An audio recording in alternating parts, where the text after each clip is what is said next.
बोले पंच परमेष्ठी भगवान की, अनंतानंद सिद्ध परमेष्ठी भगवान की, मुरली नायक आदिनाथ भगवान की, चंद्रप्र भगवान की, शांतिनाथ भगवान की, शासन नायक महावीर भगवान की, गोमतेश्वर बाहुबली भगवान की, आचार्य श्री कुंद गुरुदेव की, आचार्य गुरुदेव श्री देवरमण जी महाराज की, मम गुरुदेव श्री जय कीर्ति जी महाराज की, समस्त आचार्यों की, 309 करोड़ महाराजों की, भगवान के जन कल्याणक महामहोत्सव की, जैन धर्म की,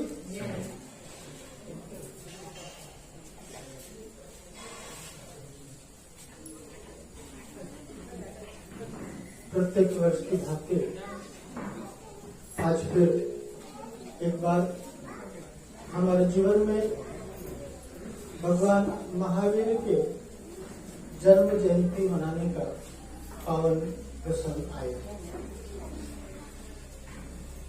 और आज के दिन में भगवान महावीर की चर्चा प्रासंगिक है, अपेक्षित है। भगवान आदिनाथ को जाने ये कोई जरूरी नहीं, भगवान संभवनाथ को जाने ये कोई जरूरी नहीं, भगवान सन्मतिनाथ को जाने ये भी कोई जरूरी नहीं, भगवान मुनि सूरतनाथ को जाने ये भी कोई जरूरी नहीं, पार्श्वनाथ भगवान को जाने ये भी जरूरी नहीं। लेकिन भगवान महावीर एक ऐसे व्यक्तित्व है जिसे सभी जानते हैं, जिन्हें सभी जानते हैं, जिनसे सभी परिचित है। क्योंकि भगवान आदिनाथ अगर गंगोत्री है तो भगवान महावीर गंगा सागर है। भगवान महावीर का व्यक्तित्व अवर्णनीय है। अगर हजारों हजार जिह्वाएं भी एक साथ जुड़ जाएं, इस समस्त धरा को अगर काबिल बना दिया जाए, महासागर के संपूर्ण नीर को अगर स्याही में परिवर्तित किया जाए, इस जगती पर जितने भी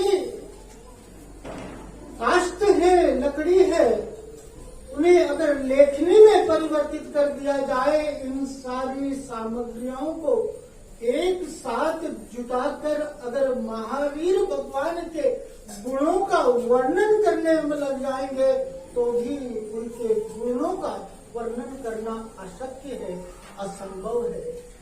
हमारी क्षमता नहीं है कि हम ऐसे महान व्यक्तित्व भगवान महावीर के गुणों का वर्णन करें। कहते भी हैं कि ओ पालनहारे निर्गुण और न्याय, लेकिन ये बात भी सही नहीं बैठती। बात तो होनी चाहिए ओ पालनहारे अनंत गुण धारे। भगवान अनंत गुण को धारण करने वाले हैं।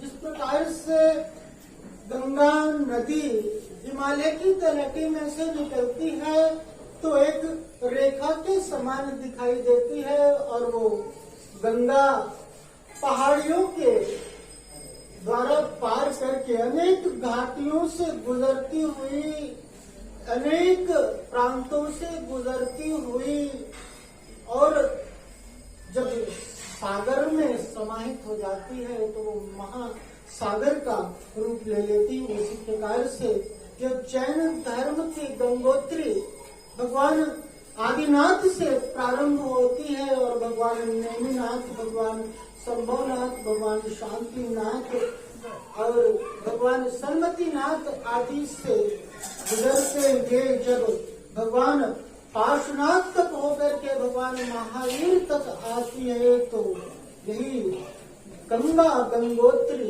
महासागर रूपी महावीर में समाहित हो जाती है। इसलिए उनका ये व्यक्तित्व विशाल है, अवर्णनीय है। कहते हैं कि आज भगवान महावीर के जन्म को करीब करीबन 2500 साल से भी अधिक हो गए, करीब 2500 साल से अधिक हो गए। और आज भगवान महावीर के जितने भी उपदेश है, जितने भी सिद्धांत है, अब तो सब वे पुराने हो गए। अब सारी बातें पुरानी हो गई, अब तो नया जमाना, नया दौर आ गया। लेकिन भगवान महावीर के ये सिद्धांत तब भी प्रासंगिक थे, तब भी अपेक्षणीय थे, तब भी हितकर थे, आज भी हितकर है, आज भी अपेक्षित है और आने वाले कल में वे सदा काल हमारे लिए ग्राह्य होंगे, हमारे जीवन के कल्याण का कारण बनेंगे। हमारे हाथ की दवा वो पुरानी हो सकती है, भोजन एक दिन के बाद दूसरे दिन पुराना हो जाता है, वस्त्र पुराने हो जाते हैं, मकान, गाड़ी आदि सब चीजें पुरानी हो जाती है। लेकिन भगवान महावीर की वाणी कभी पुरानी नहीं हो सकती। जब कभी भी किसी अंधकार से ग्रस्त किसी मनुष्य को, किसी व्यक्ति को एक सतपथ की आवश्यकता होगी, तो ये भगवान महावीर के सिद्धांत, महावीर की वाणी उसके अंधकार में पथ को आलोकित करने में, उसके मार्ग को प्रशस्त करने में एक सशक्त कारण बनते हैं। सदा काल, तीनों काल में ये भगवान महावीर की वाणी, जिनवाणी हमारे लिए दुखों का अंत करके हमारे लिए सुख के मार्ग को प्रशस्त करने में परम सहायक है, परम औषधि है। ऐसे महापुरुष भगवान महावीर किसी जाति की अपेक्षा नहीं रखते, भगवान महावीर किसी पंथ की अपेक्षा नहीं रखते, भगवान महावीर किसी धर्म विशेष के नहीं है। भगवान महावीर तो प्राणी मात्र के है, ये समस्त मनुष्य जाति के है, वे किसी पंथ के नहीं है। वर्ण महावीर भगवान तो पंथ के, सतपथ के राही है। और भगवान महावीर क्या कहते हैं? भगवान महावीर हमारे लिए यह उपदेश देते हैं, भगवान महावीर हमारे लिए संदेश देते हैं कि है जीव अपने जीवन की शुरुआत श्रद्धा से करना। हमारे जीवन की शुरुआत श्रद्धा से हो और हमारी जीवन की पूर्णता साधना में है। हम नमोकार मंत्र की शुरुआत अनंत प्रभु के नमस्कार से करते हैं, अनंत प्रभु के प्रति श्रद्धा से करते हैं और हमारे जीवन की पूर्णता इसमें है कि एक दिन हम अनंत प्रभु के प्रति अपनी श्रद्धा को व्यक्त करते हुए अपना स्थान अनंत प्रभु के बगल में बना ले। ये हमारी साधना की पूर्णता है, ये हमारे जीवन की सार्थकता है। ये सारे जो हमारे वचन है, ये जो वचन है वे हम स्वयं पर लागू करेंगे तो स्वयं का भला होगा। हमारे परिवार पर हम लागू करेंगे तो ये वचन हमारे परिवार के हितकारी होंगे और ये वचन अगर हमारे देश पर लागू करेंगे तो समस्त देश का भला करने में ये भगवान महावीर की वाणी हमारे लिए सहायक है, कारण है। भगवान महावीर क्या कहते हैं? भगवान महावीर कहते हैं कि हमारी सोच कैसी हो, हमारी सोच अच्छी हो, हमारी सोच व्यवस्थित हो, हमारे विचार अच्छे हो, हमारे विचार श्रेष्ठ हो, हमारे विचार, हमारी सोच, हमारे चिंतन जैसा होगा, हमारा जीवन वैसा होगा। अच्छी सोच, अच्छे विचार, अच्छा चिंतन का दूसरा नाम है सम्यक दर्शन। भगवान महावीर क्या कहते हैं? जब भी सोचो अच्छा सोचो, जब भी करो अच्छा करो, जब भी चाहो अच्छा चाहो, अपने विचार, अपने चिंतन को सुदृढ़ बनाओ, सशक्त बनाओ, अच्छा बनाओ। और फिर क्या कहते हैं, हमारा जीवन कैसा हो, हमारा जीवन साधारण हो। भगवान महावीर ने ये कभी नहीं कहा कि तुम महंगे गहने पहन करके, हीरे मोती आदि से जड़े हुए गहने पहन करके मंदिर में आओ। भगवान महावीर ने ये कभी नहीं कहा कि तुम महंगे से महंगा वस्त्र पहन करके, महंगे से महंगे गाड़ी आदि में तुम धर्म स्थान पर आओ। भगवान महावीर ने ये नहीं कहा कि तुम अपने जीवन में फजूल खर्ची करो। भगवान क्या कहते हैं, हमारा जीवन कैसा हो, हमारा जीवन साधारण हो, हमारा जीवन सादा हो। क्या कहते हैं, सादा जीवन और उच्च विचार। हमारा जीवन कैसा हो, सिंपल हो, साधारण हो, सादा हो, सात्विक हो। और क्या कहते हैं, तीसरी बात कि जीवन में तुम तनाव कभी मत लेना। जीवन में कभी तनाव लेना नहीं, और जीवन में कभी किसी को तनाव देना नहीं। ये तनाव, ये टेंशन लेन देन की वस्तु नहीं है। पैसे की लेन देन कर लेना, व्यवहार में सारे व्यवहार निभा लेना, लेकिन ये तनाव, ये टेंशन जीवन से जितना दूर रहेगा, तुम्हारा जीवन उतना सुख में शांति पूर्ण रहेगा। अब यह धर्म, भगवान महावीर का धर्म, ये जैन धर्म प्राणीवादी धर्म है।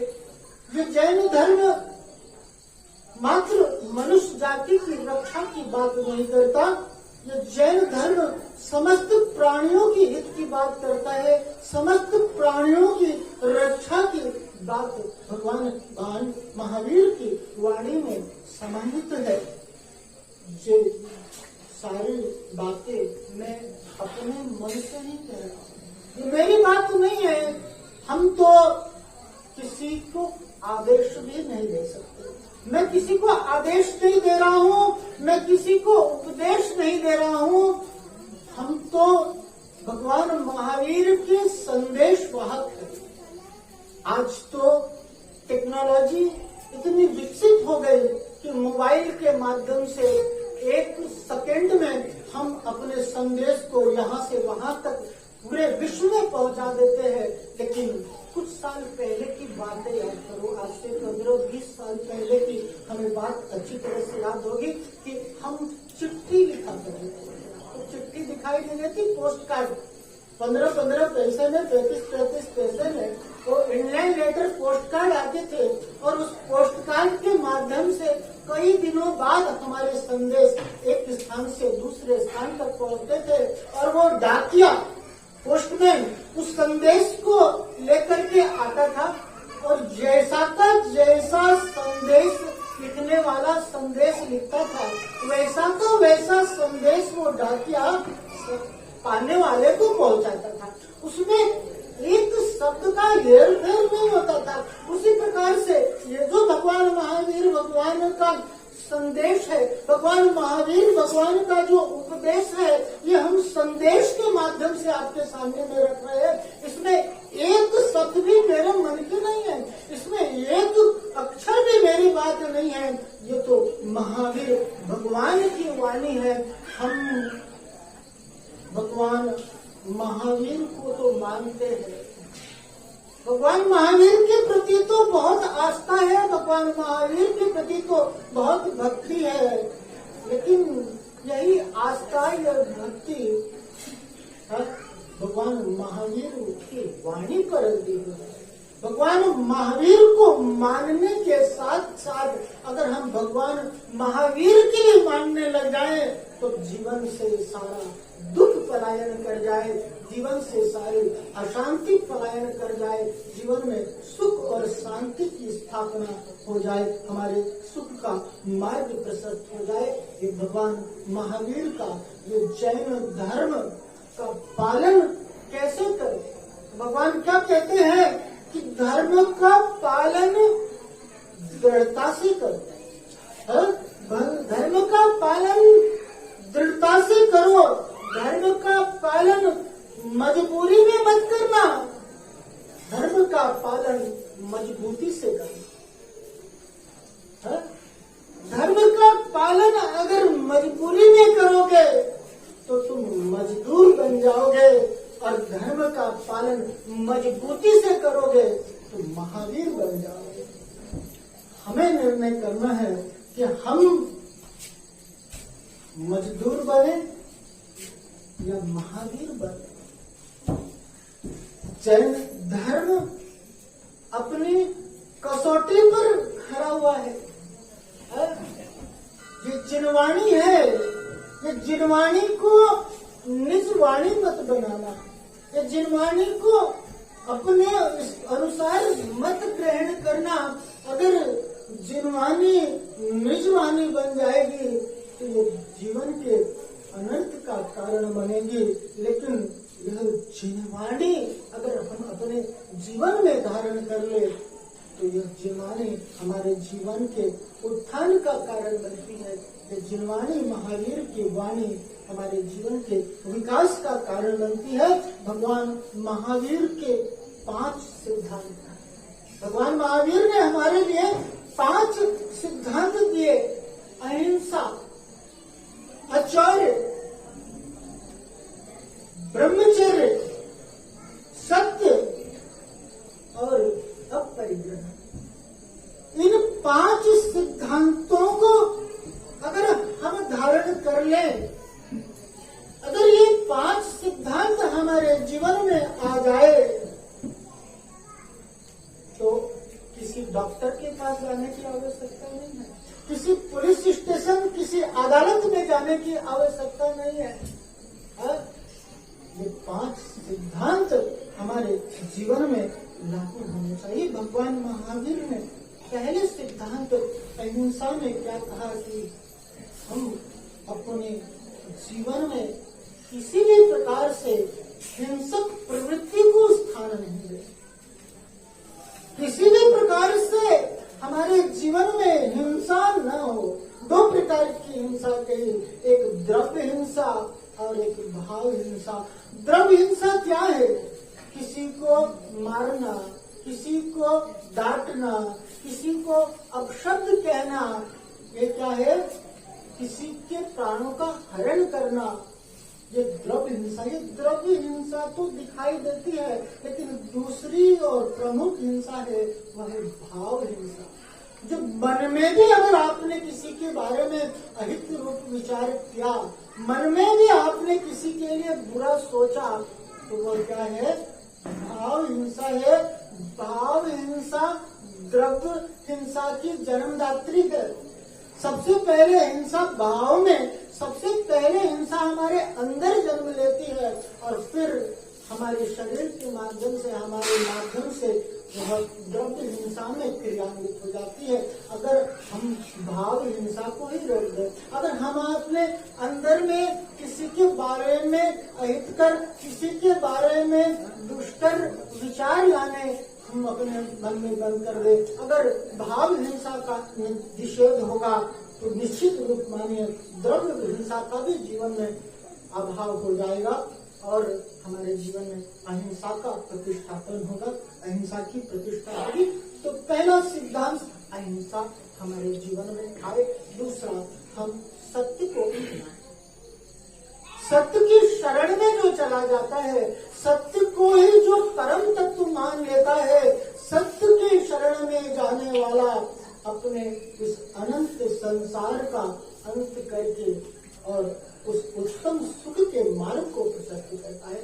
इस सत्य को परम तत्व जान करके हम असत्य से बचे, असत्य को न अपना करके सत्य का सहारा ले, जीवन का उत्थान होगा, जीवन का विकास होगा। तीसरी बात, आचार्य और एक आचार्य का धारण करने वाला, आचार्य का पालन करने वाला सदाचारी व्यक्ति अपने मन के अनुसार किसी वस्तु को ग्रहण नहीं करता। वह जीवन में संयम का, अनुशासन का परिपालन करता है और उन्हीं वस्तुओं को जीवन में अपनाता है जिसका वो स्वामी है या जिसे वह प्रदान किया गया होगा, जिसका वो अधिकारी होता है। यह आचार्य सिद्धांत हमारे जीवन में आए। और तीसरा ब्रह्मचर्य, चौथा ब्रह्मचर्य।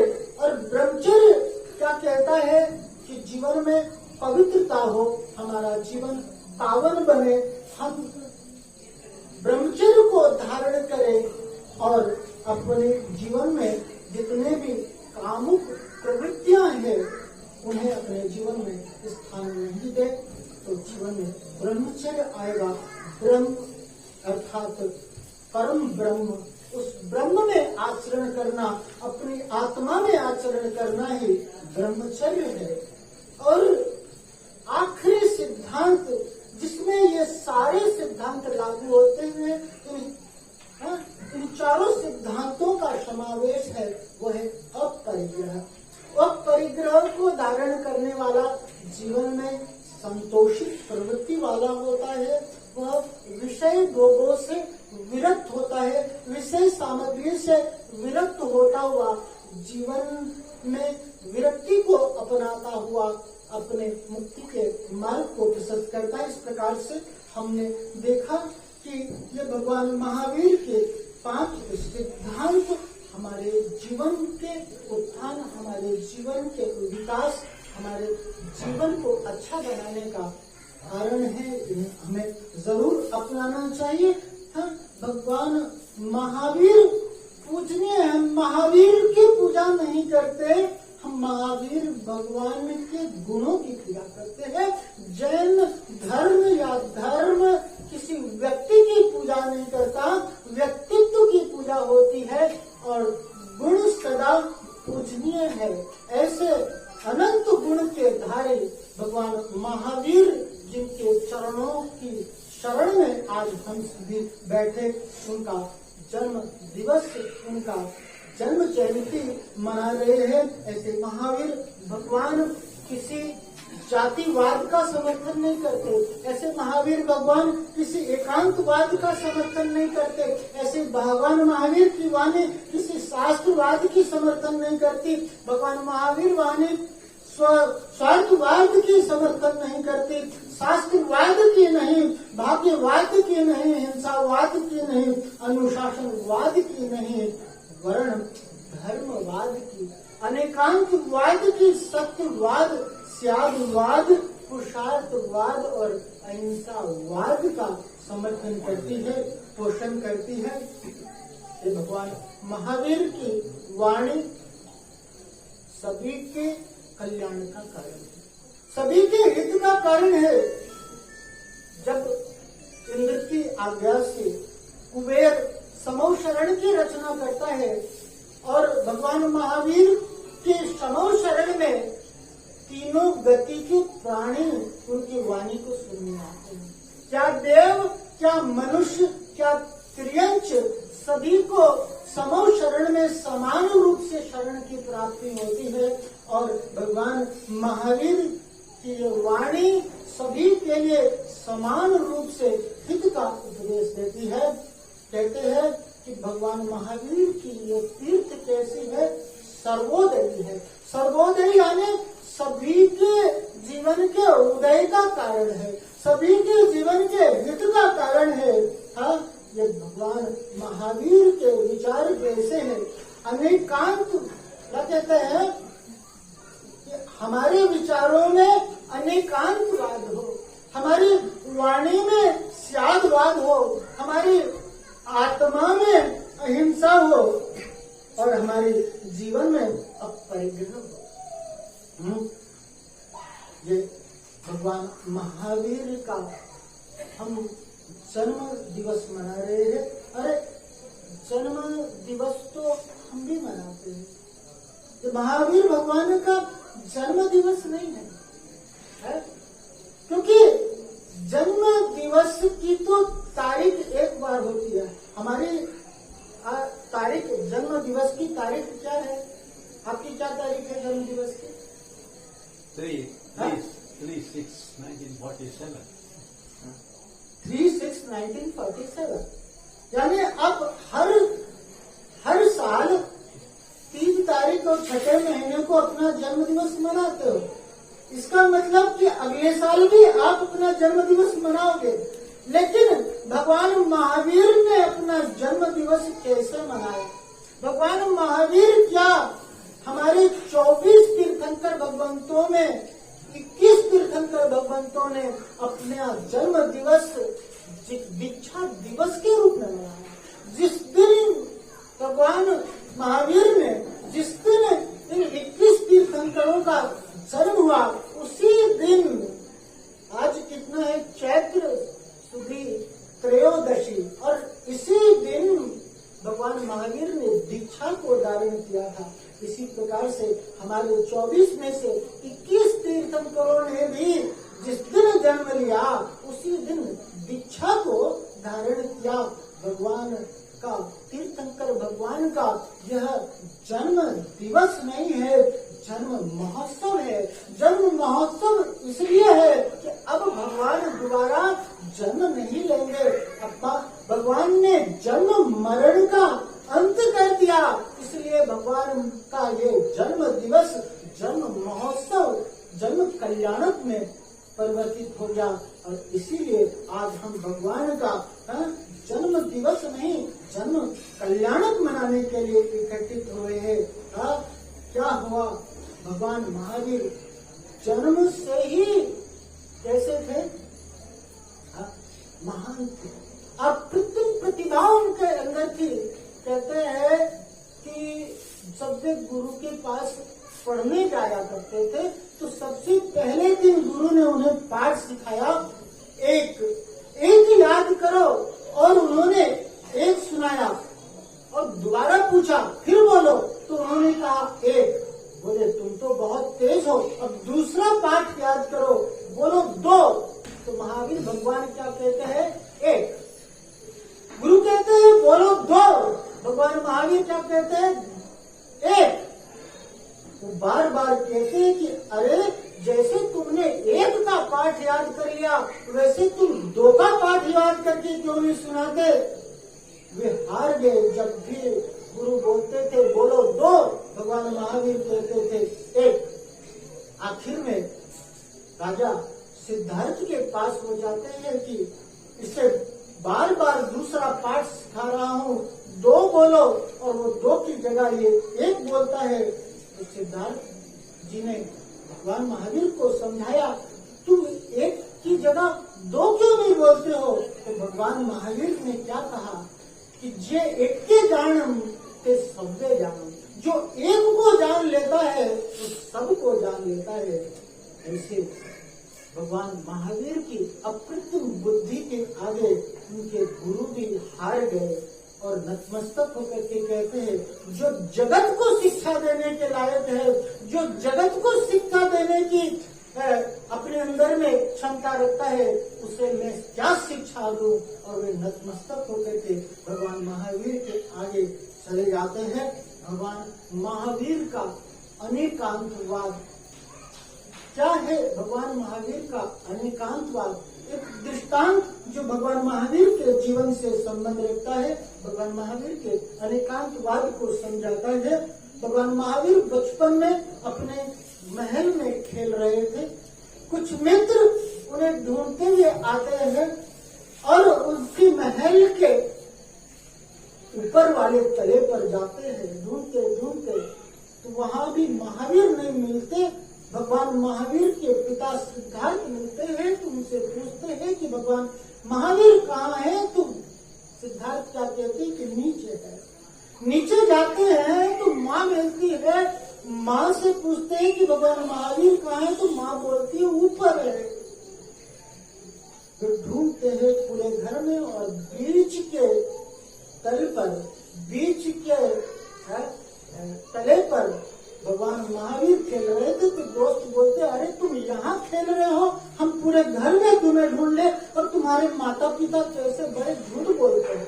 तुम्हारे पिताजी कहते हैं नीचे है और तुम्हारी माता कहती है ऊपर है, तो तुम तो यहाँ हो। भगवान महावीर के वो ठीक कहते हैं, वो ठीक कहते हैं। कैसे ठीक कह रहे? बोले पिता की अपेक्षा में नीचे हूँ इसलिए वो ठीक है, और माता की अपेक्षा में ऊपर हूँ इसलिए माता भी ठीक है।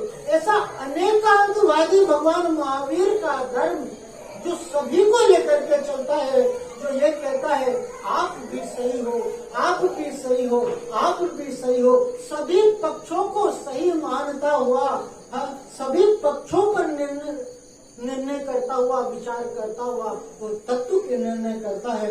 ऐसा भगवान महावीर का अनेकांतवाद कि अगर कोई पत्नी अगर ये कहे कि मेरे ही पति है तो ये बात गलत हो जाती है, क्योंकि यहाँ अनेकांतवाद लगाएंगे तो पत्नी की अपेक्षा वो पति है, लेकिन अपनी माँ की अपेक्षा वो बेटा है, अपने पुत्र की अपेक्षा वही व्यक्ति पिता है, अपने भांजे की अपेक्षा वही व्यक्ति मामा है, अपने पोते की अपेक्षा वो व्यक्ति दादा है। इसी प्रकार से अगर एक पक्ष को लेकर चलेंगे तो वह एकांत कहलाएगा, वो एकांत विवाद का कारण होता है, और भगवान महावीर का अनेकांत समाधान का कारण बनता है।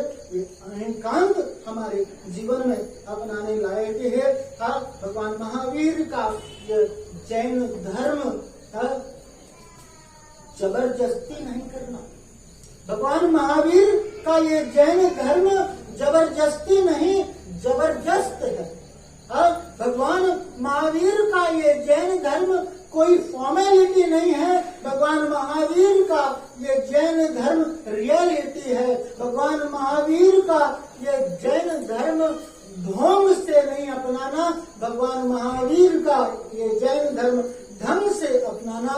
ये 5 सिद्धांत हमारे जीवन में अपनाएंगे, क्योंकि हमारे भगवान महापुरुष है, और महापुरुष जब जन्म लेते हैं तो चमत्कार होता है। श्री कृष्ण का जब जन्म हुआ तो यमुना ने रास्ता दे दिया, राम ने जब जन्म लिया तो दूध की गंगा बह गई, युधिष्ठिर ने जब जन्म लिया तो सभी जगह सभी ऋतुओं के फल और फूल उग आए, और जब भगवान महावीर ने जन्म लिया तो तीनों लोकों में शांति छा गई। यहाँ तक कि नरकों में जहाँ पर हर वक्त हर पल हर क्षण मार काट हाहाकार मचा रहता है, लेकिन जब भगवान महावीर का जब तीर्थंकर प्रभु का जन्म होता है तो एक क्षण के लिए, एक पल के लिए ही सही नरकों में भी शांति की अनुभूति होती है। ऐसे महान व्यक्तित्व की धारी तीर्थंकर भगवान महावीर, ऐसे पुण्यात्मा भगवान महावीर, जिस परिवार में ऐसे पुण्यात्मा का जन्म होता है स्वतः ही भगवान उसके परिवार में पुण्यात्माओं का प्रादुर्भाव होता है, स्वभाव होता है। ऐसे पुण्यात्मा जब माँ के गर्भ में आते हैं तो माँ के भाव भी ऐसे उत्पन्न होते हैं। जैसा जीव माँ के गर्भ में आता है वैसे ही माँ के भाव होते हैं, वैसे माँ के परिणाम होते हैं। अगर गर्भ में पुण्यात्मा जीव आता है तो कैसे भाव होंगे माँ के? तीर्थ वंदना करो, मंदिर में जाके भगवान के दर्शन करो, जप करो, स्वाध्याय करो, व्रत करो, ऐसे शुभ भाव होते हैं। और ऐसे अगर पापी जीव का माँ के गर्भ में आना होता है तो कैसा होता? चेलना का क्या हुआ? चेलना के गर्भ में अभय कुमार आए, चेलना के गर्भ में अभय कुमार आए तो ऐसे शुभ भाव हुए। और उसी चेलना के गर्भ में जब कुणिक का प्रादुर्भाव हुआ, कुणिक जैसे पापी का प्रादुर्भाव हुआ तो उसी चेलना के अंदर में ऐसे भाव हुए कि वे सैनिक के खून पीने, रक्त को पीने के भाव हुए। तो ऐसा पुण्यात्मा जीव का प्रभाव माँ के घर पे भी पड़ता है। हम शरीर का श्रृंगार करते हैं, 16 श्रृंगारों से शरीर का श्रृंगार होता है, लेकिन इस आत्मा का श्रृंगार होता है 16 कारण भावनाओं से। वो 16 कारण भावना हमारे लिए तीर्थंकर प्रकृति के बंध का कारण बनती है। भगवान महावीर कहते हैं कि अपने जीवन में अगर प्रसन्नता चाहते हो, अपने जीवन में अगर सुख चाहते हो, तो अतीत का कभी जिक्र मत करना। जो बीत गई सो बात गई, और भविष्य की कभी फिक्र मत करना, भविष्य की कभी चिंता मत करना, और वर्तमान में आनंद से जीना, वर्तमान को सुख से जीना, तो तुम्हारा जीवन सुख और शांतिपूर्ण होगा। वस्तुतः जो बीत गया वो हमारे वश में नहीं है, जो आने वाला कल है वो भी हमारे नियंत्रण में नहीं है, लेकिन ये जो पल है ये हमारे नियंत्रण में है। हम चाहे तो इस पल को सुख से, हम चाहे तो इस पल को धर्म के द्वारा, हम चाहे तो इस पल को सदाचार के द्वारा बिता करके हमारा ये वर्तमान भी सुखमय कर सकते हैं, शांतिपूर्ण कर सकते हैं। और यकीन मानिए, हमारा जैसा वर्तमान होता है वैसा ही हमारा कल होता है। हमारा आज का आधार हमारा कल है। कल की चिंता मत करना, आने वाले कल की चिंता भी मत करना, और वर्तमान में जीना, सदा सुख और आनंद से जियोगे। यही बात जब पुणित ने भगवान महावीर के सुख और शांति के राज को पूछा, तो भगवान महावीर ने भी यही कहा कि मैं सदा वर्तमान में जीता हूँ, मैं भविष्य की नहीं सोचता, मैं अतीत की नहीं सोचता, मैं वर्तमान में जीता हूँ। और समय का सदुपयोग करे, समय का सदुपयोग करे कैसे? नई खूबी नई रंगत, नई खूबी नई रंगत, नए अरमान पैदा कर, नई खूबी नई रंगत, नए अरमान पैदा कर, और तू इस खाक के पुतले में भगवान पैदा कर, तू इस खाक के पुतले में भगवान पैदा कर। यह मनुष्य जन्म हमें बिताने के लिए नहीं मिला है। ये मनुष्य धर्म, ये जैन धर्म, ये महावीर भगवान का धर्म, हम धर्म के माध्यम से हमारी आत्मा को परमात्मा बनाने के लिए मिला है। ये मनुष्य से, हमें मानव से अपने भगवान, अपने भगवत कन्या को प्रकट करने का एक माध्यम, एक सुअवसर मिला है, जो भगवान महावीर का ये संदेश में बार बार इसको प्रेरित करता है। कोई पनघट का उछला नीर होता है, कोई पनघट का उछला नीर होता है, कोई मरघट का जलता तीर होता है। कहानी जब सुनाता है नजारों की बहारों की, कहानी जब सुनाता है नजारों की बहारों की, उन्हीं कांटों के पथ पर जो चलता है महावीर बनता है, उन्हीं कांटों के पथ पर जो चलता है महावीर बनता है। भगवान महावीर जन्म से महान थे। भगवान महावीर की संगति में आने वाला भी महान हो गया। वो ऐसे महान थे जो संपर्क में आने वाले, सानिध्य में आने वाले सभी को महान बना देते हैं, अपने समान बना देते हैं।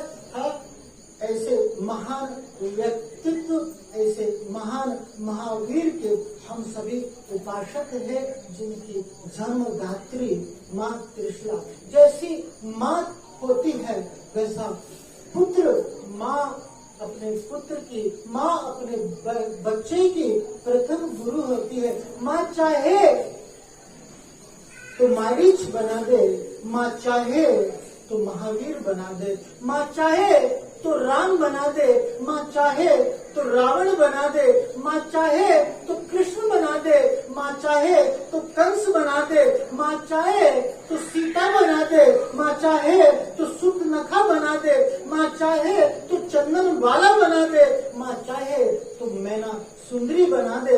ऐसी माँ ही है अपने बालक की, अपने बच्चे की प्रथम गुरु, प्रथम पाठशाला होती है। और आज भगवान महावीर का ये जन्मोत्सव दैव योग से, बड़े ही पुण्य से ऐसा अवसर मिला कि मैं आज आप सभी के साथ भगवान महावीर का ये जन्मोत्सव मना रहा हूँ। आप सभी का साथ मुझे प्राप्त हुआ, एक दैव योग है और आपका हमारे साथ प्राप्त हुआ, यह भी एक योग है। कहते हैं कि साधु और श्रावक धर्म रथ के दो पहिए हैं। अगर इस गाड़ी में से एक भी पहिया गायब हो जाए तो हमारा ये धर्म रथ नहीं चलता। आप और हम एक दूसरे के पूरक हैं।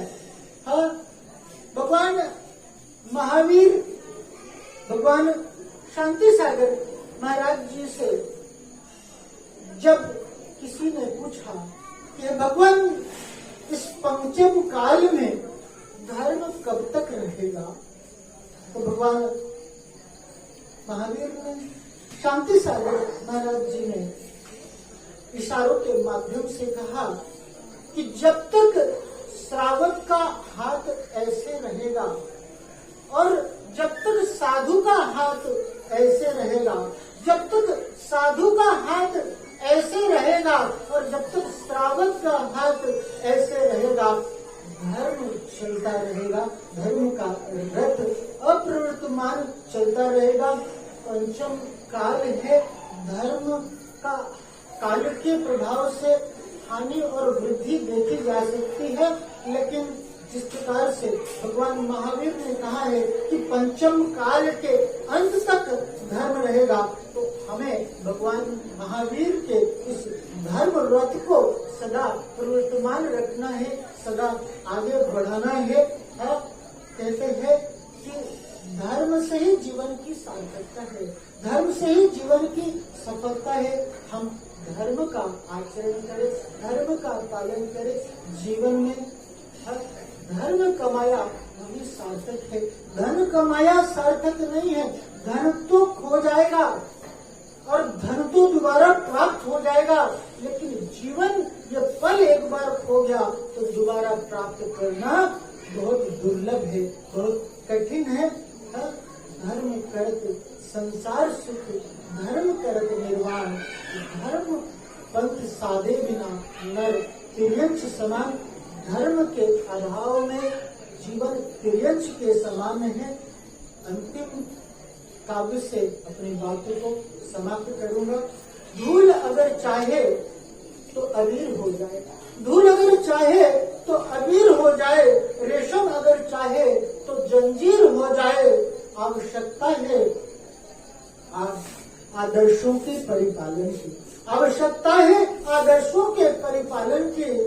इंसान अगर चाहे तो महावीर बन जाए, इंसान अगर चाहे तो महावीर बन जाए।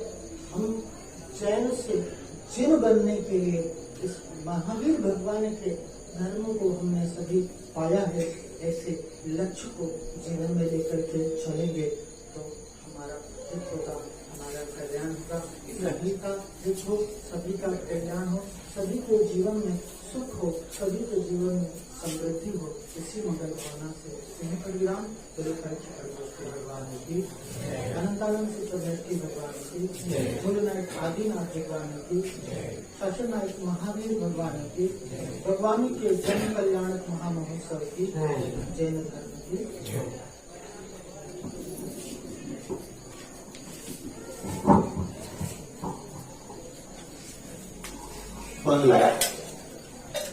ಪರಮ ಪೂಜ್ಯನವರೆಂಟು ಶಿವಶಾಂತ ಮಹಾರಾಜರು ಇವತ್ತು ನಮಗೆ ಯೋಗ ಅನ್ನುವ ಹಾಗೆ ಭಗವಾನ್ ಆದಿನಾಥ ಸ್ವಾಮಿಯ ಶಮೋಶರಣದಲ್ಲಿ ಮಹಾವೀರ ಜಯಂತಿಯ ಉತ್ಸವವನ್ನು ಆಚರಿಸುವುದಕ್ಕೆ ಅವರ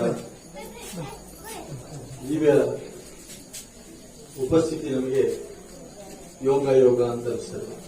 ಹೆಚ್ಚು ಮಾತಾಡದೆ ಎರಡೇ ಮಾತಿನಲ್ಲಿ ನಾವೆಲ್ಲ ನಮ್ಮ ಬದುಕು ಹೇಗಿರಬೇಕು ಅಂದ್ರೆ ತೆರೆದ ಪುಸ್ತಕದ ಹಾಗೆ ಇರಬೇಕು. ಯಾರು ಅದನ್ನು ಓದಬಹುದು. ಅರ್ಥಾತ್ ವ್ಯಕ್ತಿಗಿಂತ ಮುಖ್ಯವಾಗಿ ವ್ಯಕ್ತಿತ್ವ ಬಹಳ ಮುಖ್ಯ. ಭಗವಾನ್ ಮಹಾವೀರರ ಜಯಂತಿ ಅಂತ ಹೇಳಿದ್ರೆ ಮಹಾವೀರರ ಬದುಕು, ಅವರು ಉಪದೇಶಿಸಿದಂತಹ ಏನು ಅನುವ್ರತಗಳು ಮಹಾವ್ರತಗಳು ಅವರು ಎರಡೂ ಅಂತ ಹೇಳಿದ್ರು. ಜೈನ ಧರ್ಮದಲ್ಲಿ ಅದಕ್ಕೆ 4 ಚಕ್ರಗಳು, ಶ್ರಾವಕ, ಶ್ರಾವಕಿ, ಮುನಿ ಮತ್ತೆ ತಾರಿಕ ಅಂತೇಳಿ ಈ 4 ಚಕ್ರಗಳು ಒಂದೇ ರೀತಿಯಲ್ಲಿ ಹೋದಾಗ ಧರ್ಮ ಬೆಳಗ್ತದೆ. ಈ ಸಂದರ್ಭದಲ್ಲಿ ಹೇಳ್ತಾ ಹೆಚ್ಚು ಮಾತಾಡೋದಕ್ಕೆ ನಾನು ಹೋಗುವುದಿಲ್ಲ. ಅನೇಕ ಹಂತವ ಒಂದು ವಸ್ತುವನ್ನು ಒಂದು ದೃಷ್ಟಿಯಲ್ಲಿ ನೋಡದೆ ಬೇರೆ ಬೇರೆ ದೃಷ್ಟಿಯಲ್ಲಿ ನೋಡಿದಾಗ ಮಾತ್ರ ಅದರ ಸತ್ಯಾಸತ್ಯತೆಯನ್ನು ನಾವು ಕಂಡುಕೊಳ್ಳುವುದಕ್ಕೆ ಸಾಧ್ಯ. ಆ ಮಾತಿನ ಮೂಲಕ ಅವರು ನಾವು ವ್ಯಕ್ತಿಗಳಾಗಿದ್ದವರು ಪರಮಾತ್ಮನಾಗಬೇಕು ಅಂತಾದ್ರೆ ನಮ್ಮ ವ್ಯಕ್ತಿತ್ವದ ಬೆಳವಣಿಗೆ ಆಗಬೇಕು. ಮಹಾವೀರರ ಸಿದ್ಧಾಂತ ನಾವು ಅರ್ಥ ಮಾಡಿಕೊಳ್ಬೇಕು ಅಂತ ಹೇಳ್ತಾ ಸಮೋಶರಣದಿಂದ ಅವರು ಆಡಿದಂತಹ ಮಾತು ನಾವು ಒಂದು ಮಹಾಕವಿ ಪಂಪನ ಮಾತಿನಲ್ಲಿ ಹೇಳಿ ಅದನ್ನು ಮುಗಿಸ್ತೇವೆ. ಸಮೋಶರಣದಿಂದ ಹೇಳಿದಂತಹ ವೇದ ವಾಕ್ಯ ಯಾವುದು ಅಂತ ಕೇಳಿದ್ರೆ ಅದು Saraswati is nothing but the symbol of knowledge. ಮಹಾಕವಿ ಪಂಪ ಪರಮಜನೇಂದ್ರ ವಾಣಿಯೇ ಸರಸ್ವತಿ ಬೇರದು ಬೆಣ್ಣ ರೂಪವನ್ನು ಧರಿಸಿ ನಿಂದುದಲ್ಕು ಅದುವೇ ಭಾವಿಸಿ ಓದುವ ಪೂಜಿಪ ಆದರಿಪ ಭವ್ಯಕೋಟಿಗೆ ನಿರಂತರ ಸೌಖ್ಯಂ ನೀಡುವುದು ಆನದರ ಕೆರೆದ ಪೆನ್. ಆ ಸರಸ್ವತಿಯ ಮೊಳಕೆ ಎಮಗೆಲ್ಲಿ ವಾಗ್ವಿಳಾಸಮ. ಆ ಜ್ಞಾನದ ಉಪದೇಶದಿಂದ ಮಾಡಿದಂತಹ ಎಲ್ಲ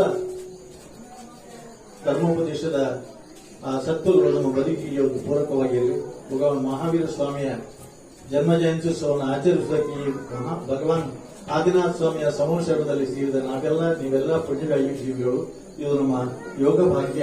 ಹಾಗಾಗಿ ಬೆಲೆಯಿಂದಕ್ಕೂ ಮೇಘಾವಿಲ್ಲ, ಭುವನದ ಭಾಗ್ಯದಿಂದಕ್ಕೂ ಮುನಿಗಳು ಇದ್ದಾರೆ, ಶ್ರಾವಕರಿದ್ದೀರಿ, ಸಂಕ್ರಮಣ ಇದೆ, ಮಹಾವೀರ ಜಯಂತಿ ಇದೆ, ಎಲ್ಲರೂ ಇದರಲ್ಲಿ ಭಾಗಿಯಾಗಿದ್ದೀರಿ. ನೀವೆಲ್ಲ ಭವ್ಯಾತ್ಮರಾಗಬೇಕು ಅನ್ನುವ ಪ್ರಾರ್ಥನೆಯೊಂದಿಗೆ ಪೂಜ್ಯ ಜೀವಸಾಗರ್ ಮಹಾರಾಜರ ಚರಣಾರವಿಂದಗಳಿಗೆ ನಮ್ಮೆಲ್ಲರ ಪರವಾಗಿ ಭಕ್ತಿಪೂರ್ವಕವಾದ ನಮಸ್ಕಾರಗಳನ್ನು ಅರ್ಪಿಸುತ್ತಾ ಪೂಜ್ಯ ಸ್ವಾಮೀಜಿಯವರ ಈ ಉಪದೇಶವನ್ನು ನಾವೆಲ್ಲ ಪರಿಪಾಲಿಸುವುದಕ್ಕೆ ಪ್ರಯತ್ನಿಸೋಣ ಹೇಳುವ ಮಾತಿನೊಂದಿಗೆ ಈ ಪೂಜ್ಯರ ಆರತಿ ಬೆಳಗುವ ಕಾರ್ಯಕ್ರಮವನ್ನು ಮುಂದುವರಿಸುತ್ತೇವೆ.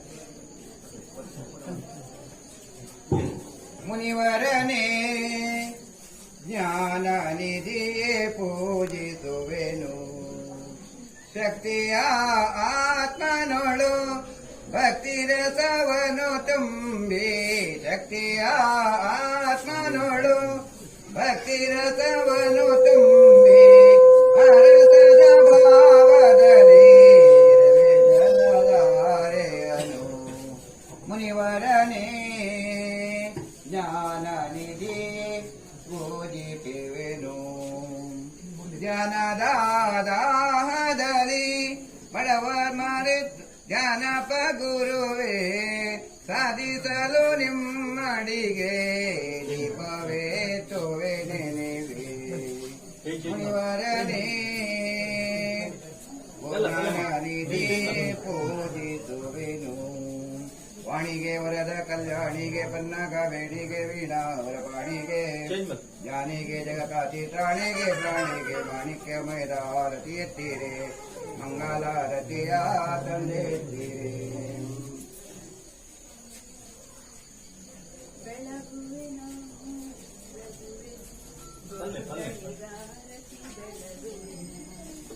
ಗುಣಗಾರಿ ನಿಮಗೆ ಆಭಾರಿ, ಗುರು ನಿಮ್ಮ ದಾರಿ ಬೇಳೆ ಸಾರಿ, ದಿನ ದಿನ ಧ್ಯಾನದಿ ಸ್ಮರಿಸುವೆನು, ದಿಗಂಬರಗಾರತಿ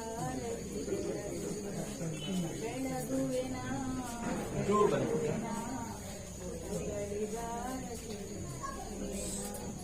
ದೇವರ ದೇವ ಜಿನೇಶ್ವರ ಭಕ್ತ ಸನ್ಮತಿ ಸಾಗರ